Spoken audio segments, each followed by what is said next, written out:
Hello everyone, welcome to our YouTube channel Learning Sadagar. আজি আমি আলোচনা কৰিবলৈ লৈছো স্ক্ৰীনত দিয়া দৰে আৰু কিছুমান গুৰুত্বপূৰ্ণ কোৱেশ্চন আনসাৰ। এনেকুৱা কোৱেশ্চন আনসাৰ আমাৰ দৈনন্দিন পৰীক্ষাৰ বাবে অতি গুৰুত্বপূৰ্ণ।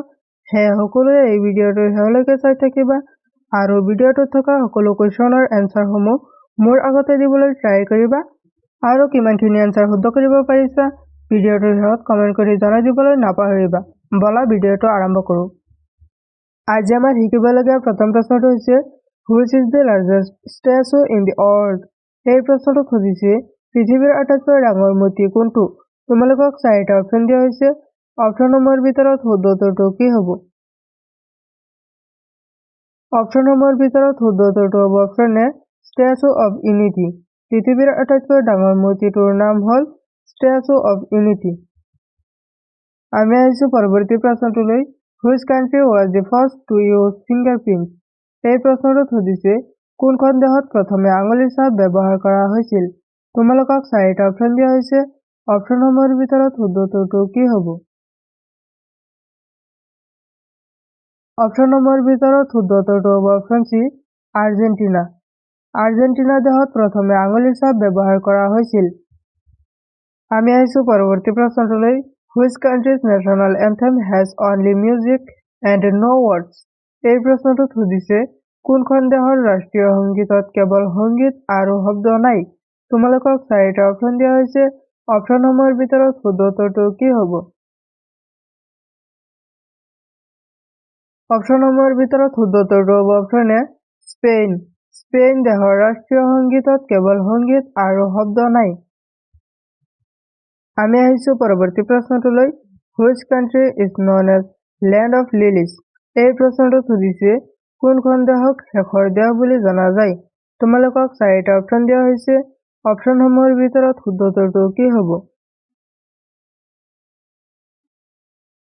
অপচনসমূহৰ ভিতৰত শুদ্ধ উত্তৰটো হ'ব অপচন চি কানাডা। কানাডা দেশক শেষৰ দেশ বুলি জনা যায়। আমি আহিছো পৰৱৰ্তী প্ৰশ্নটোলৈ। In which city is the Eiffel Tower located?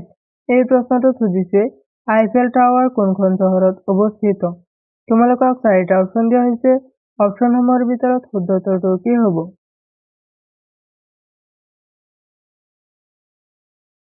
অপচনসমূহৰ ভিতৰত শুদ্ধ উত্তৰটো হ'ব option D Paris. Eiffel tower Paris চহৰত অৱস্থিত। আমি আহিছো পৰৱৰ্তী প্ৰশ্নটোলৈ। In which lake was only floating post office is located? এই প্ৰশ্নটো সুধিছে ফিছৰ একমাত্ৰ ভাসমান ডাকঘৰ কোনটো হ্ৰদত অৱস্থিত? তোমালোকক চাৰিটা অপচন দিয়া হৈছে। অপচনসমূহৰ ভিতৰত শুদ্ধ উত্তৰটো কি হ'ব? অপচনসমূহৰ ভিতৰত শুদ্ধ উত্তৰটো হ'ব অপচন চি ডাল্লাক।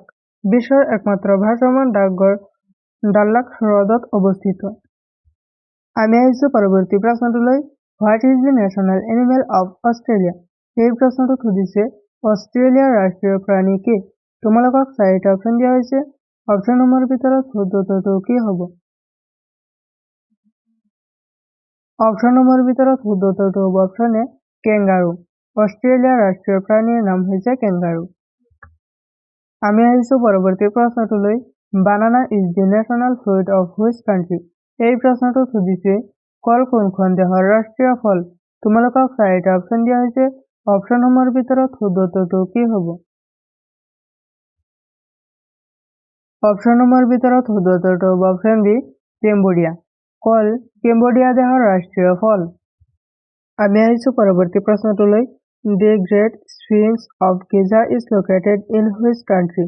এই প্ৰশ্নটো সুধিছে গিজাৰ গ্ৰেট স্ফিংক্স কোনখন দেশত অৱস্থিত? তোমালোকক চাৰিটা অপচন দিয়া হৈছে। অপচনসমূহৰ ভিতৰত শুদ্ধ উত্তৰটো কি হ'ব? অপচনসমূহৰ ভিতৰত শুদ্ধ উত্তৰটো হ'ব অপচন বি ইজিপ্ত। গিজাৰ গ্ৰেট স্ফিংক্স ইজিপ্ত দেশত অৱস্থিত। আমি আহিছো পৰৱৰ্তী প্ৰশ্নটোলৈ। Who was the first person to land on moon? এই প্ৰশ্নটো সুধিছে চন্দ্ৰত প্ৰথম অৱতৰণ কৰা ব্যক্তি কোন আছিল? তোমালোকক চাৰিটা অপচন দিয়া হৈছে। অপচনসমূহৰ ভিতৰত শুদ্ধ উত্তৰটো কি হ'ব?